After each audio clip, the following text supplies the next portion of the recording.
Hey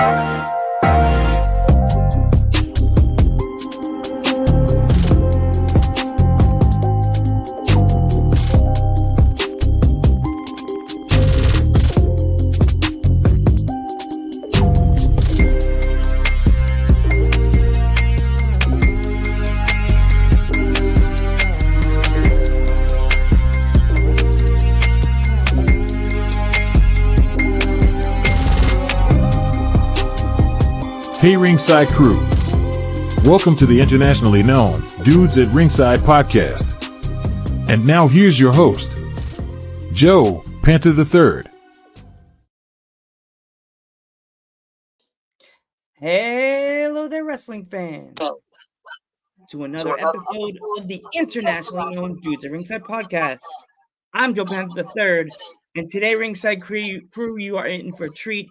I have a gentleman coming on the podcast that wrestled in the same promotion as Annabelle and Princess. Introduce yourself to my internationally known my American-based audience if they're not familiar with you. Hi guys, I am Marvel Marcus and I work for WAW, same as Annabelle and Princess. Yeah, I'm so excited to be on the broadcast today. Awesome. So, let's get started. Who trained you? So it would be Zach Knight, the also co-owner of WAW, is clearly now in AEW, but he's been quite a role this year for his career. Awesome. So when you first decided to take this big leap into being a professional wrestler, were there any thoughts of could I really do this? Were you nervous about stepping in? Did it take you for a while to figure out the school you wanted to go to, or did you know that you want to go to this school? So for my whole life, I love wrestling ever since I was little, because I always want to be in the ring, and in front of that, so many thousands and thousands of wrestling fans. And when I first started wrestling and stepped foot, I was excited, but tiny bit nervous because I didn't know what it was feel like when I first take a first wrestling bump. Mm-hmm. And I was very excited, yes, I'm finally doing something what I love doing. Awesome. So who are some of your inspirations on your character? Are there any wrestlers that you grew up watching that gave you these ideas for your this Marvel character? Yeah, so my all-time hero is to John Cena, to Chris Jericho, to Sheamus. Sheamus is one of my most favorite characters because he has the same color hair as me. And Marvel Marcus is also like the comic books, but it's got the same M-A-R, and I had the same that, so that's why they all come together. So it makes Marvel Marcus, and that's a really good name for me. Awesome. When it comes to your the gear you wear, is there a certain the day of the few days before a show, do you have to set out different outfits to think, okay, should I wear this with this top with these pants, or is it all one gear, and who made them?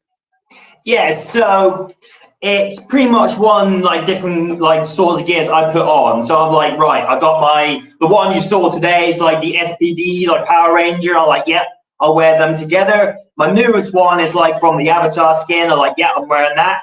And if I'm doing cancel shows, I put mix up different colors. So with WAW, because within America, independent promotions, they travel to different little locations and do shows. But with WAW, do you guys have a traveling scheduler, or do you guys do it in the same venue every time?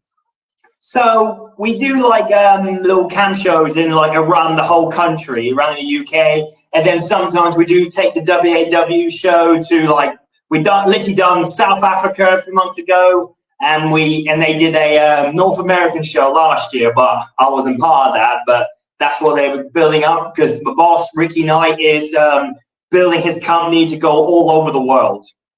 Ooh, man, I'm fingers crossed. I live in Pennsylvania. I would love to see you guys come to here to the tri-state area, because I live in PA, and we have a lot of semi-big arenas that would Yeah. really definitely would love to like host an independent wrestling show. Like in Bethlehem, PA, we have the Wind Creek, and there's a semi big room that they could actually have like an independent show, and it would be so cool to finally meet you and meet Annabelle and meet Princess and just be able to bump shoulders with you guys, because meeting you on a small screen, not knowing you like this, but meeting your stories is so inspirational. And to have you guys come to the States and have my fans see you guys in person would make me feel even better as a podcaster and a wrestling fan that lets you guys get your stories out here on an American-based podcast. But like when it comes to your like training, is there a certain like time frame that you have between shows, or do you have a set schedule to train? So we call this thing grading. We have like B for B, C, like C, B, D, all that. So we usually use C, B, A. That's like, so you got C grade, B grade, A grade, and A plus. So A plus is like you train to be a coach. For me right now, I have my A grade for a few years now, but they said they want me to build a little bit more time before I become a coach. So what we do like a lap around the whole building and different times. There's like one for 15, B's for 10, A's for 9, and I think A plus is for 8 minutes. And for me, I've done an amazing job by doing all the grades. I thought I was going to do all of them in one go. Like I've done like C, B, A, and I thought for a fact I was going to get my A plus, but I failed that one. But I kept trying. But I thought to myself, not quite just yet for A plus just yet. So I was like, I'll stay in the A grade and just keep wrestling. That's all I'm pretty much doing. So how long have you been in the wrestling business, if you don't mind me asking? I think it's about 10 years now, I think. Wow. So the best thing is about my wrestling career is showing people that I can do it, because years ago most people think I couldn't do it. Wow. Because ever since I've been on medications a lot when I was a little boy and moved to 10 different schools, anger management class back in 06. And then when I wanted to do wrestling, when I saw a book, it's from WrestleMania 25, and I like, yes, I found something that I love doing. But when I was in my school back in Parkside years ago, they said, what is the thing you want to do in the future? And I was like, yes. That's what I was getting excited to tell my big what I want to do. So when it came to me, I said, yes, I want to be a professional wrestler. And that's when every student and my teacher completely went silent. They were like froze, like, okay, this is actually big. But then the weirdest thing was the head teacher actually came to my classroom and asked me to come to the head office. So for me, I thought I was going to be student of the year. I literally thought I was. But then it's going to blow your mind as well. He said to me in front of me, he said, I'm sorry, Marcus, you cannot be a wrestler. What? I know, right? And I was like, what do you mean? Because I have anger, because like he said, you had anger management, you're too strong to people, because I've been quite strong to a lot of people. And he said, sorry, Marcus, I've forbidden you from doing it. I said, no, you don't have to do that. I want to do it. Then the argument really heated up, and I got really, really angry. And I went so mad, I accidentally broke his tray in two. Oh, no. I literally was like, bam. And so I was so angry. And I was like, that's fine. So I literally turned around and walked out of the office and slammed the door. But I said, no, I'm not going to let him what he says. I'm going to do it. So I did it. Awesome. Yeah, that was the most biggest thing I've ever done. It's sad that you got put down on something you love.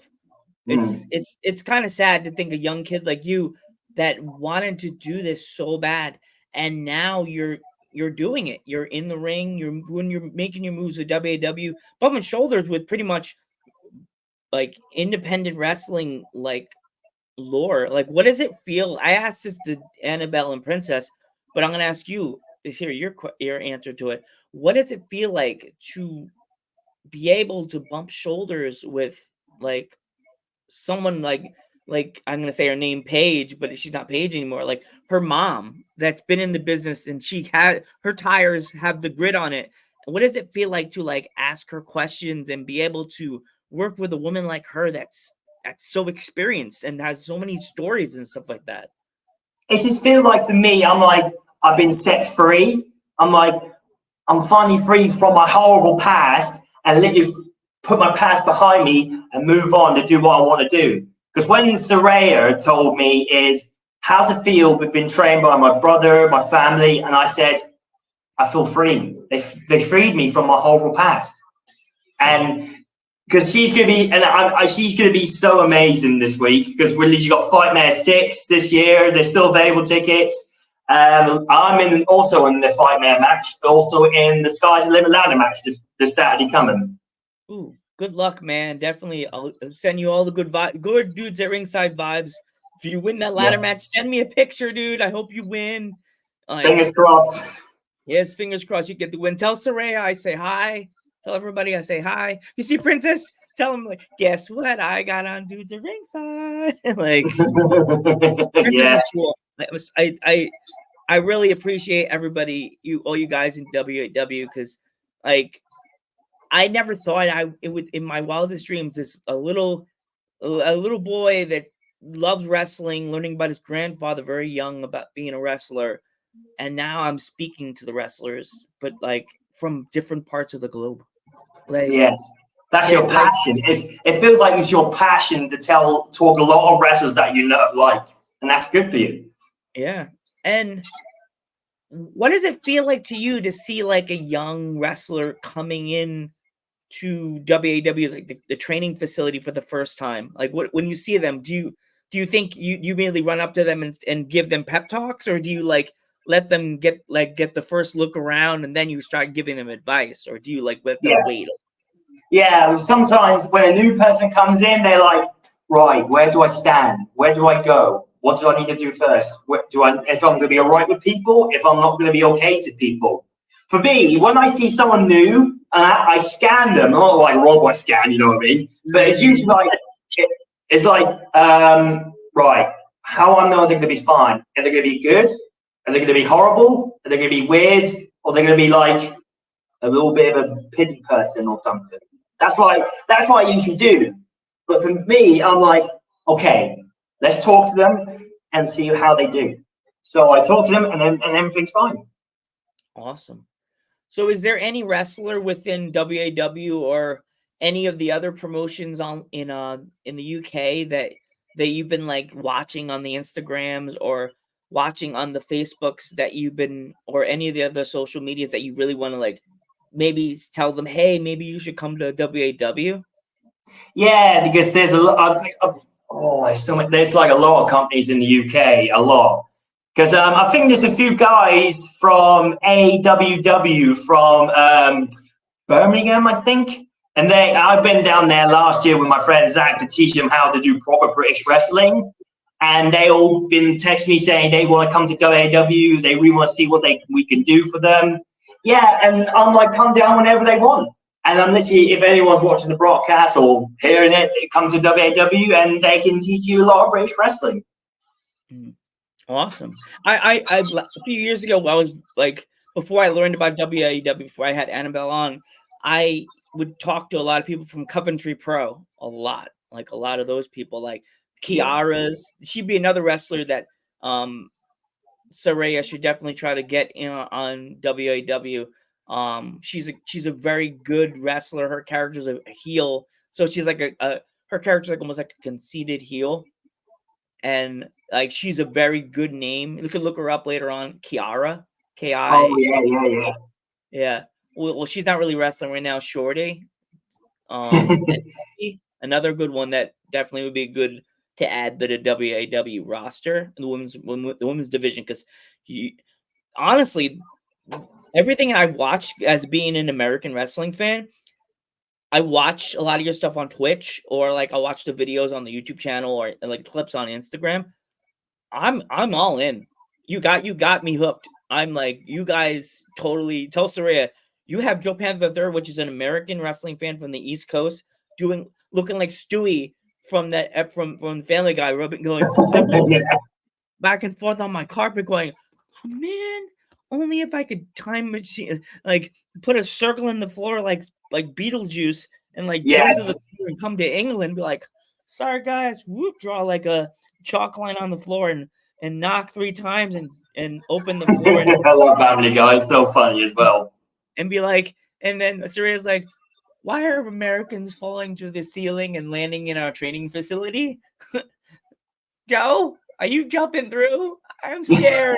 Head down. I'm scared. That's amazing. Really, really good impression. Yeah. Sorry, why are you gonna jump through our ceiling? And where are you coming from? America on the East Coast. Who told us to hold him the address? How did he get through our ceiling? But yeah, that's so cool. You guys have a show on this Saturday. If by chance, if I have any fans watching in the UK and they're just learning about WAW and they want to get tickets, where can they find them? So if you go on their WAW UK website, they got the phone number, they got all the details and the locations to find where you need to go. Hopefully then they'll give you some tickets as well for it. Because I mean, fingers crossed, maybe you could come to next year's Fightmare 7. Yeah. There's always Fightmare 7 next year and all that. All you need to do is go to waw.uk.com and it comes up there. And then it shows the plays, the dress, the tickets, and then everything be ready for you then. Awesome. I'm actually so excited for Fightmare 6. Oh man, it's good. It sounds like it. What I've seen, the pictures I've seen, it looks like it's gonna be an absolute throwdown. Is it gonna be on? When it's up? Is it gonna be live on any platforms, or is it just gonna be like? We try to do that, but we still need to get on TV stuff and all that at the moment. We just pretty much recorded it and then put it on DVD. Like we did last year, that's Fightmare 5, and I actually won the Dynamite Kid Battle Royal last year to win the trophy. Actually, you're gonna think this is kind of cool. Small world. I actually had the Dynamite doll, the Dynamite Kid's daughter, on the podcast this year. Really? Wow. Yeah. She's insane. Oh my gosh, you definitely. I don't know if she's ever been to WAW, but I'll definitely send you her information so you can give it to Saraya. Maybe she can come out and come to WAW and speak, because she's based in Canada, so she's probably could come and talk to the class, because that's his daughter, his actual daughter, the Dynamite doll. And yeah, because my dream is to face a lot of big opponents out there now, like to EC3, to Chris Jericho, to Kenny Omega, to Bryan Danielson. A lot of dream opponents I want to face so bad. So for you, is there any, like, if they asked you to do like a hardcore match, or like something that you know that would probably be kind of crazy for you in your 10-year career, do you think you would say no to a hardcore match, or are you down for one of those kind of matches? If it has to be a hardcore match, bring it on. If I had to face John Moxley, then bring it. Or Nick Gage or any of them. Or if I gotta do it, I'll do it. Yeah, it's crazy because I've asked people that question before and they're like, absolutely no. I cannot do a death match, because I actually interviewed Mickey Knuckles on the podcast. Knuckles, yeah.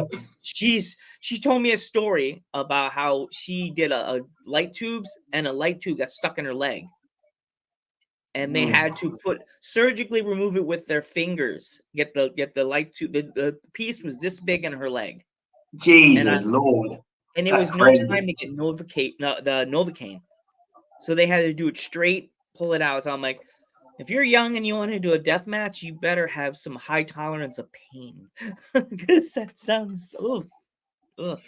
So I remember watching so many hardcore matches And I like, how the hell are they still standing? That's what the crazy thing is. When me and my dad watched some wrestling back then, and we watched a lot of hardcore matches, and my dad was like, how is he standing from all that? But for me, he preferred the old days, like the good old 1980s and all that old school wrestling, like Big Daddy to Giant Haystacks and all that sort of stuff. Yeah. That's where he first started knowing about wrestling. Haystacks Colquhoun was my grandfather's best friend. Wow, that's insane. Yeah. He actually drove my grandfather in the back of his truck to go to some events. Small world. That's amazing. Yeah. So, before we go, if my fans want to pick up any merch of yours, do you have any merch or anything? Yes. So if you contact the WAW office and ask for, can I get a Marvel Marcus t-shirt or a Marvel Marcus poster or bottle, they can definitely make you some. And also, if they want to follow, if your fans want to follow my Instagram page, it's called Real Marvel Marcus. That's what it's called. Okay.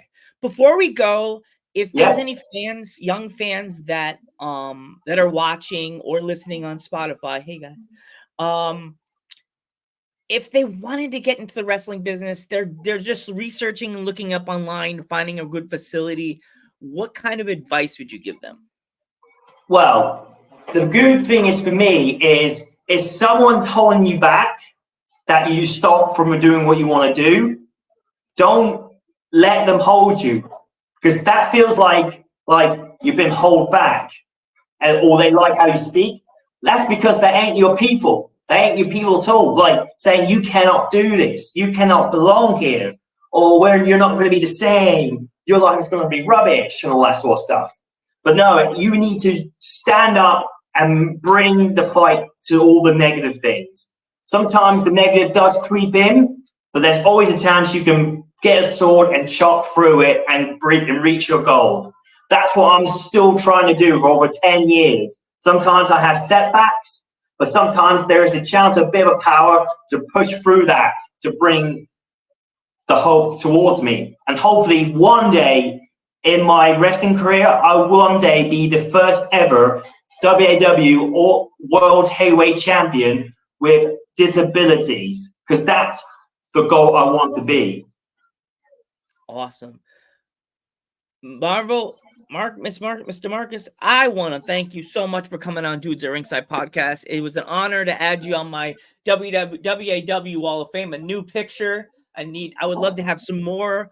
It's a pleasure is mine, bro. I've been when I saw you start following me, I was like, this is a brilliant opportunity. I can text him. I was literally couldn't stop talking about it for weeks. Like, I gotta do this, I want to do it.